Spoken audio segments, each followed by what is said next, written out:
Hello guys, welcome back sa akin channel. Meron tayo ditong e-bike na palitin na ang kanyang battery. Sabi ni client wala pang isang taon itong e-bike pero sira agad ang kanyang battery. So for today's video, tuturuan ko kayo kung paano gumawa ng battery pack na 48 volts. Ang existing na battery ay 4 na piraso na lead acid na ka-series connection para maging 48 volts. Ang capacity ay 12 Ah. Sinarge ko pala ng 2 oras lahat ng battery para malaman natin kung sira na talaga.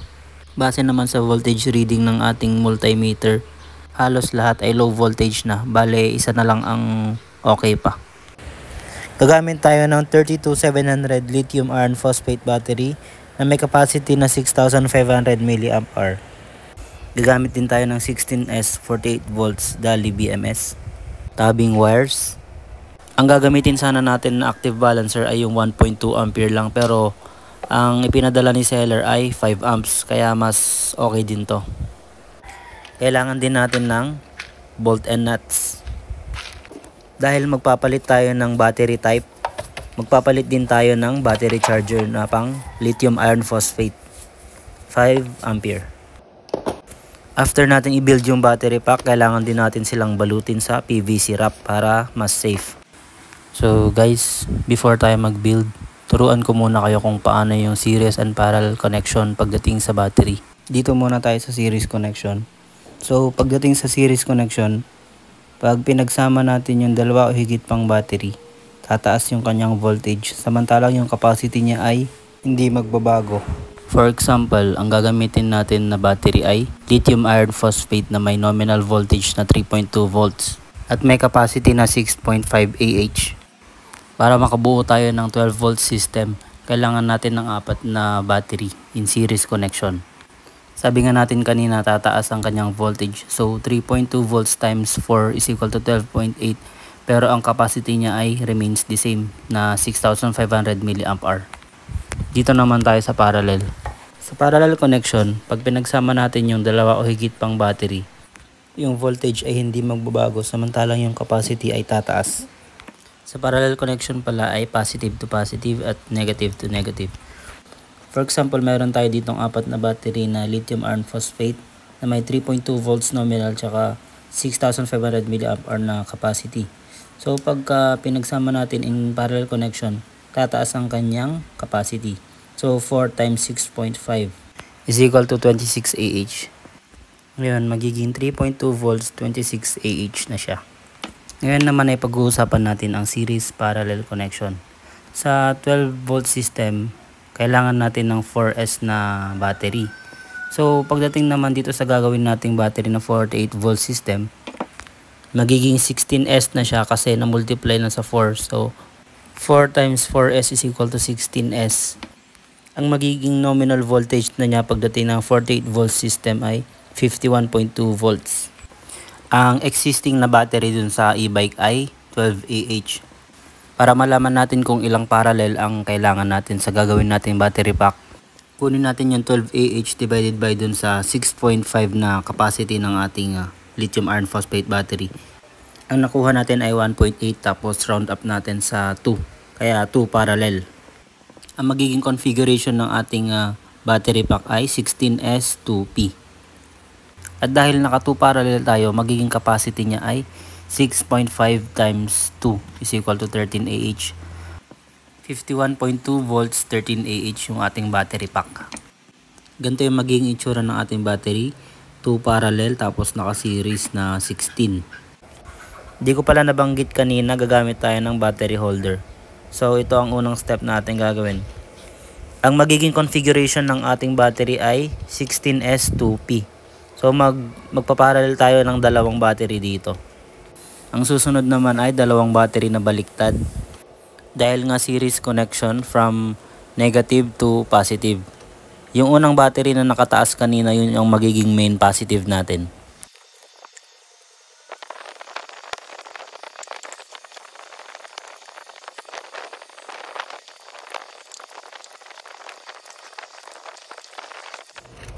Ganito ang magiging itsura pagka nailagay na natin yung mga battery. Tapos saka natin ipatong yung isang battery holder. Ang susunod na step ay mag-cut tayo ng timing wires para sa gagamitin natin pang series tsaka parallel. Yung kinakabit ko yan na yung magiging main positive natin. Para sa series connection, ito from negative to positive, positive to negative, negative to positive, and so on and so forth. Unahin muna natin lagyan ng tabbing wires dito sa isang side bago tayo pumunta dun sa kabilang side. Para minsanan yung paglagay natin ng mga bolt and nuts.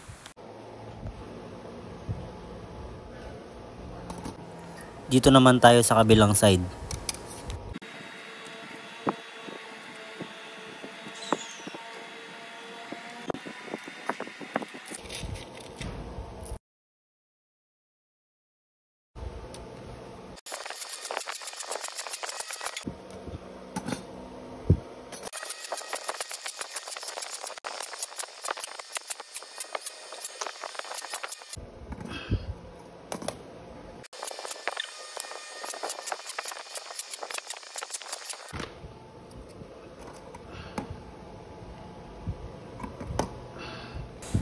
Check natin sa multimeter kung ano ang voltage reading ng ating battery pack. So, ang nakuha natin ay 53.35. Check naman natin kung ano ang voltage reading per cell. So, ang reading ay 3.335. At dahil nga naka 16S tayo, 3.335 times 16 is equal to 53.36. Ang reading na nakukuha natin ay 53.35 or 36. Ang susunod na gagawin natin ay wiring na natin ang BMS at active balancer. So ito ang magiging main negative natin. Ito yung B1, B2, B3, B4, B5, B6 and so on and so forth. Tapos ito naman ang main positive natin. Ito yung gagamitin natin na BMS. Meron siyang string dito. Yung black ay siyang negative. Tapos B1, B2, B3. Tapos yung pinakadulo natin ay yung main positive. Ito yung gagamitin natin na active balancer. May nakalagay na label. So ang pinakadulo na ito ay B negative. Tapos B1, B2 hanggang sa B8. Itong negative wire ko connect natin dito sa main negative dito. Yung active balancer pala natin ay may dalawang set ng wires. Meron yung mas mahaba tsaka meron mas maiksi. Itong mas mahaba dito siya sa may negative hanggang B8. Tapos yung isa naman, yung mas maiksi from B9 to B16. Mount na rin natin itong BMS tapos kabit natin yung wires. Next na gagawin natin ay cut yung mga corresponding wires depende sa haba nila. Itong black ay para sa main negative natin. Tapos yung susunod na katabi niya, yung kulay red, para sa B1. Then yung susunod naman ay para sa B2. Tapos B3 hanggang sa B16. Ang ganitong klase ng active balancer ay at risk sa short circuit. Kaya lalagyan natin siya ng plastic sheet for protection. Dito natin ipapwesto itong active balancer.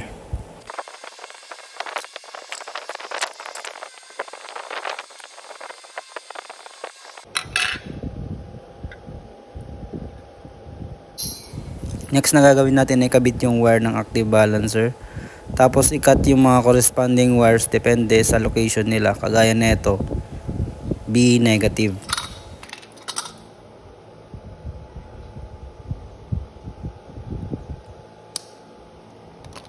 Tapos itong susunod naman ay B1, yung kulay blue, papunta dun sa may B1. Ganito yung magiging itsura once na makat natin yung mga corresponding wires ng BMS at active balancer. So ang gagawin na natin ngayon ay maghihinang.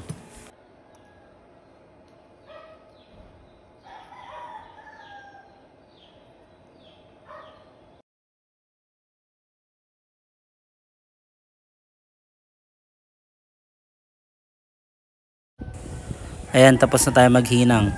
Pero bago natin i-connect yung wires, i-double check muna natin kung tama yung pagkasunod-sunod ng mga wires natin na kinabit. Ang diskarte ko sa pag double check ng connection ay gagamit tayo ng tester. Tapos yung negative probe ay ikabit natin dun sa main negative ng battery. Tapos yung positive probe ay pangtatap natin dito sa mga pin.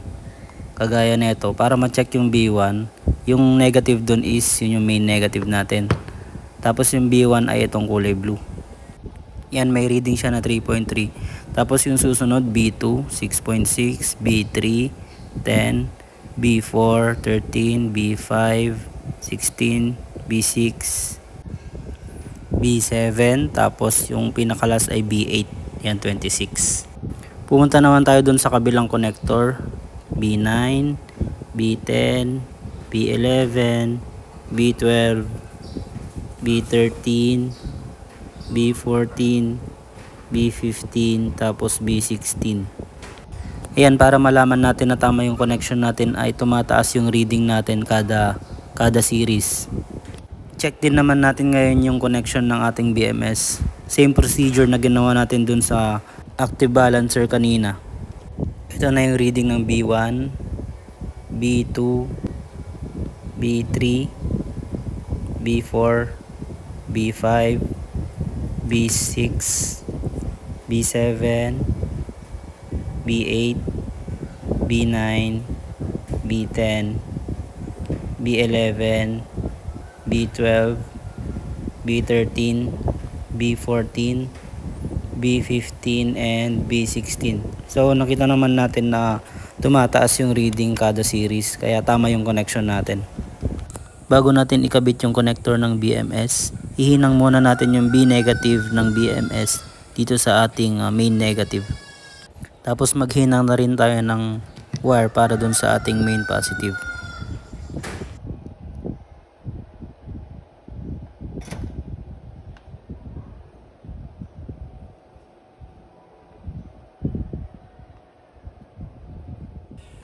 At dahil na double check na natin yung connection, pwede na natin ikabit yung wires ng BMS at active balancer.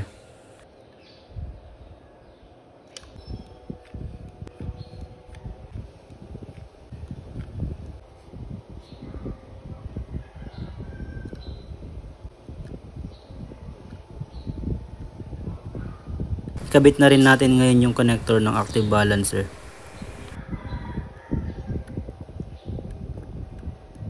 Lagyan na rin natin ngayon ng female XT60 connector itong battery pack.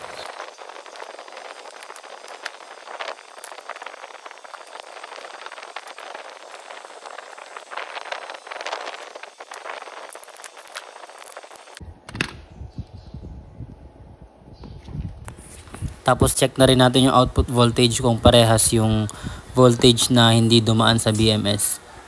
So base naman sa reading, parehas sila. Idikit na rin pala natin dito sa may battery yung temperature sensor ng BMS natin. Naghinang na rin pala ako ng male XT60 connector dito sa input ng ating e-bike. Tapos i-testing natin itong battery pack kung gumagana.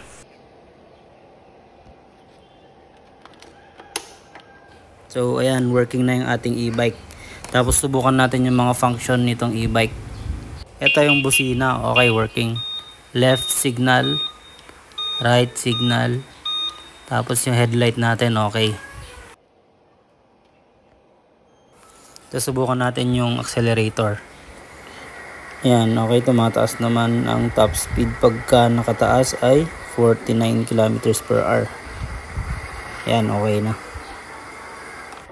Bago natin i-fix sa e-bike yung battery pack natin, kailangan mo nang i-balot sa PVC wrap na kulay blue. Ayan, ito.